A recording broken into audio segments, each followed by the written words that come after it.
ఇక్కడ 32వ శ్లోకంలో చెప్పినారు. ఇప్పుడు 33 సూతాడి. సదృశం చేష్టతే స్వస్యాః ప్రకృతే జ్ఞానవానపి ప్రకృతిం యాతి భూతాని నిగ్రహ కిం కరిష్యతి. సదృశం చేష్టతే స్వస్యాః ప్రకృతే జ్ఞానవానపి ప్రకృతిం యాంతి భూతాని నిగ్రహ కిం కరిష్యతి. దీనిలో ఈ శ్లోకాలో ఏ కారణానికోసరం నీ ఉపదేశాన్ని కడపిడిచకుండా ఇంకొకరుడే కడమని వాళ్ళ కడమని చెయ్యకుండా ఇంకొకరు కడమని చేసేరు. దేని నుంచి వాళ్ళ కడమని వాళ్ళు చేసేది లేదు. నీకు ఎదురుగా ఉండుకుని నీ కట్టలని మీరే దానించి వచ్చే ఆ తీమలని పట్టి వెరుపు లేకుండా వాళ్ళు ఇట్ట ఉండారు అటానిసి అర్జునన్ కేள்వి అడిగేట్టుగా ఎంచుకుని దాని బదులుగా ఈ శ్లోకాన్ని భగవాన్ చెప్పారు. అదావదు దేనికోసం నీ ఉపదేశాన్ని కడపిడిచకుండా ఇంకొకరుడే కడమల్ని తన కడమలని చేయకుండా ఇంకొకరుడే కడమలని దేనికి చేసేరు. వాళ్ళు వాళ్ళ కడమల్ని దేనికి చేసేది లేదు. నిన్ను దేని కొర చెప్పి నీకు ఎదురుగా ఉండుకుని నీ కట్టలని మీరే దాని నుంచి వచ్చే తీమల్నింత వాళ్ళకి తెలాలేదా, వాళ్ళకి దాని నుంచి వెరుపు లేదా అటానిసింత అడిగేదానికి ఉండే బదులుగా ఈ శ్లోకం ఉంది. దీనిలో జ్ఞానవాన్ అపి, జ్ఞానవాన్ అంటే జ్ఞానిగా ఉంటే కూడా, అపి అంటే కూడా, జ్ఞానవాన్ అంటే జ్ఞానిగా ఉంటే కూడా ఏమి ప్రకృతే అంటే ఇయర్కై మన సుసమిక మాయాశక్తి. ఆ మాయాశక్తి అంటే ఏమి అర్థం? ఈ 3 గుణాలు సేరిది. ఏ 3 గుణాలు? సత్వం, రజస్, తమస్. ఈ 3 గుణాలతో ఉండే ఆ ప్రకృతి, ఆ ఇయర్కై మాయాశక్తి, ఆ ఇయర్కై సదృశం అంటే దాని మాదిరియేని ఒత్తపడి దాని లైక్ దిస్ అని చెప్తాం. ఇంకా దాని మాదిరియే ఉంది అనేసి అది మారియే. ఇప్పుడు ఇక్కడ వచ్చి ఏది మారి ఈ ఇయర్కైకి తగుందం ఆ మాదిరియేని చేష్టతే స్వస్యాహ. చేష్టతే అంటే వాళ్ళు నడుచుకుంటారు. స్వస్యాహ అంటే ఇక్కడ వచ్చి ఈ జ్ఞానిలు వచ్చి వాళ్ళ ఇయర్కైకి దకుంద మారియే వాళ్ళు నడుచుడు. వాళ్ళ స్వభావం అని చెప్పేమిగా ఒక జ్ఞానిలు ఒక టైప్ ఆఫ్ జ్ఞానిలు అమైదిగా ఉండాలని ఎంచుతారు. వాళ్ళ స్వభావం వచ్చి సత్వగుణంగా ఉన్నది. అంటే వాళ్ళు వచ్చి ఇప్పుడు రమణర్ మారి అట్ట మారి ఉండేవాళ్ళు వద్దు జాస్తి మాట్లాడరు, మౌనాలనే ఉంటారు.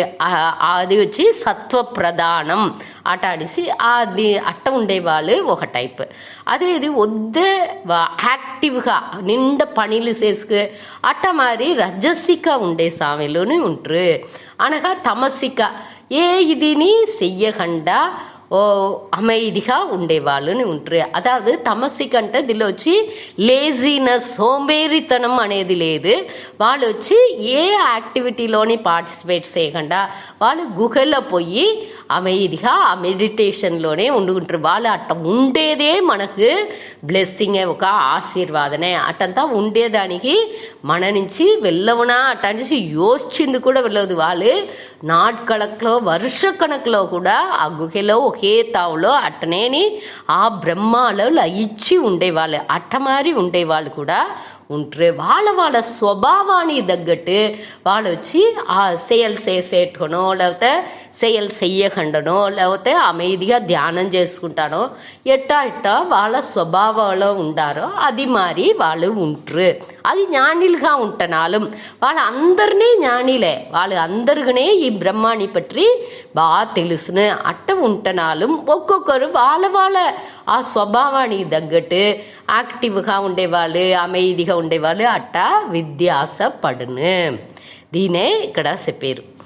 అట ప్రకృతికి తగుందపడియే స్వస్యాహ అంటే వాళ్ళ దీని తగ్గట్టు వాళ్ళ స్వభావానికి తగ్గట్టే వాళ్ళు వచ్చి చేష్టతే అంటే వాళ్ళు నడుచుకుంటారు, వాళ్ళు యాక్టివిటీ செயல் சேத்துரு చేష్టతే అంటే వాళ్ళు செயல் புரிஞ்சுతురు అటనిసి అర్థం. ஞானிலே ఇట్ట ఉండప్పుడు వట్టి మనిషిల సాధారణ జనాల్ని బట్టి చెప్పాలా, కండిపా వాళ్ళని వాళ్ళ స్వభావం తగ్గట్టే నడుచుకుంటారు. దాని దాని వచ్చి మనం అండర్స్టూడ్, దాన్ని మనం పురించుకోవాలి. அடுத்த లైన్లో ప్రకృతిం యాంతి భూతాని నిగ్రహ కిం కరిష్యతి. ఇక్కడ భూతాని అంటే మా ఈ ఉసుర్లు అన్నీ ఈ తోன்றிய ఈ పடைப்புలో తోன்றிய అన్ని ఉయిరినங்கள்ని దాని స్వభావపడియ ప్రకృతిం యాంతి. ప్రకృతిం అంటే ఇయற்கையை, ఆ ఇయற்கை వాళ్ళ ఆ దానియుடைய ఇయற்கை స్వభావాన్ని బేస్ చేసి దాన్ని అడిపడిగా పెట్టుకునే అది నడుచుకును. నిగ్రహ కిం కరిష్యతి అంటే నిగ్రహ అంటే దాన్ని అడక్కే ముయర్చి నుంచి ఏం బలం రాబోతుంది అది వచ్చి నిగ్రహ అంటే దాన్ని తడుపుతేది అట్ట తడితే దాని నుంచి కిమ్ అంటే ఏమి కరిష్యతి అది ఏం చేసిందుకు ముడించును అట్ట చేసింది, అదావదు దూరం నుంచి అది చేసింది వెళ్ళవదని అర్థం. ఇప్పుడు తేలుండే స్వభావం కొట్టేది ఏమి దాని ఒక కథ ముందరనే మనం చూసింటాము. ఏం చేయను, ఒక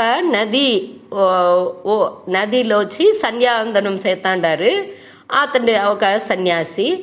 అతను ఆ నీళ్ళని ఎత్తేప్పుడు సన్యాసి వచ్చి సంధ్యావందననే చెయ్యరు. అతను ఏదో ఒక సత్పురుషరు ఒకరు వచ్చి ఆ నీళ్ళలో సంధ్యావందనం చేస్తా ఉండారు. ఆ నీళ్ళని ఎత్తేప్పుడు దానిలో ఒక తేలు ఉంది.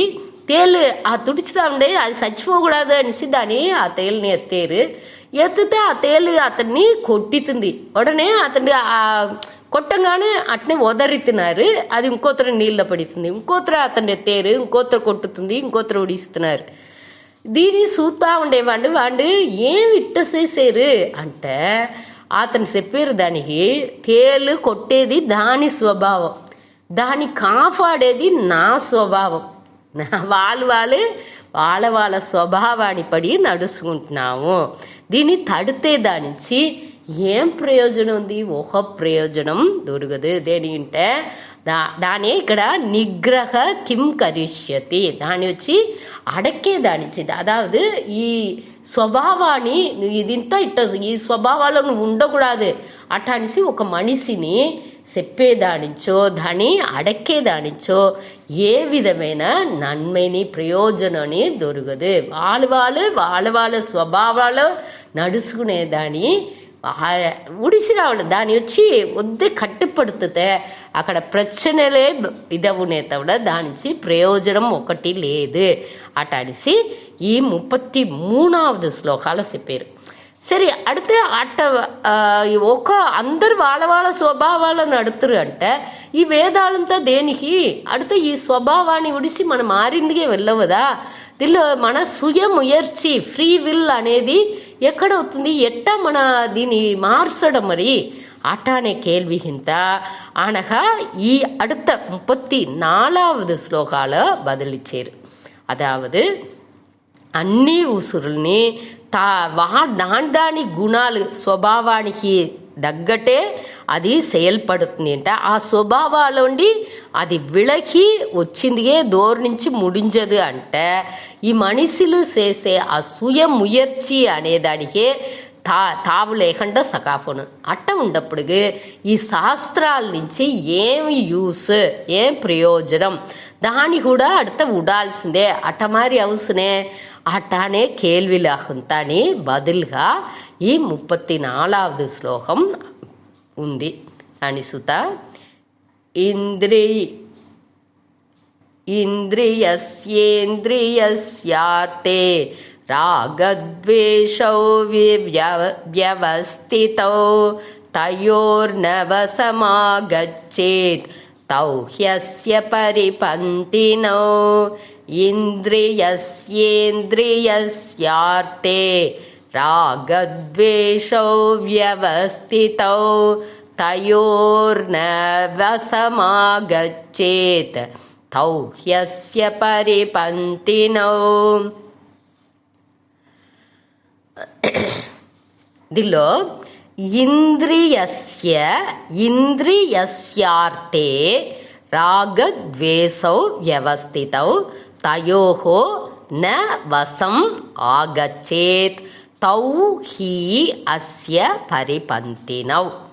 అదావదు ఇంద్రియం అంటే మనకు తెలిసిన అన్ని పులన్లు, అదావదు పులన్లు అంటే ఈ జ్ఞానేంద్రియాలు, ఈ కన్ను చెవి దీంతో ఉందిగా ఈ పులన్లు జ్ఞానేంద్రియాలు. ఇది అన్నినేని దాని విషయాలు. ఇంద్రియస్య అర్థే, అర్థే అంటే దాని పొరుள், దాని విషయాలు అని అర్థం. అర్థే అంటే దాని విషయాలు, ఈ புலனுடைய விஷயால். கண்ணுக்கு ஏன் விஷயம்? பார்க்கப்படும் பொருள், ఆ పొరుள் రూపం ఇది ఉందిగా అది కన్నుకుండే విషయం. చెవికుండే విషయం ఏమి? సౌండ్లు, అన్ని విధమైన శబ్దాలు అన్నినేని చెవికుండే విషయం. నాలుకైకి ఉండే విషయం అన్ని విధ రసాలు.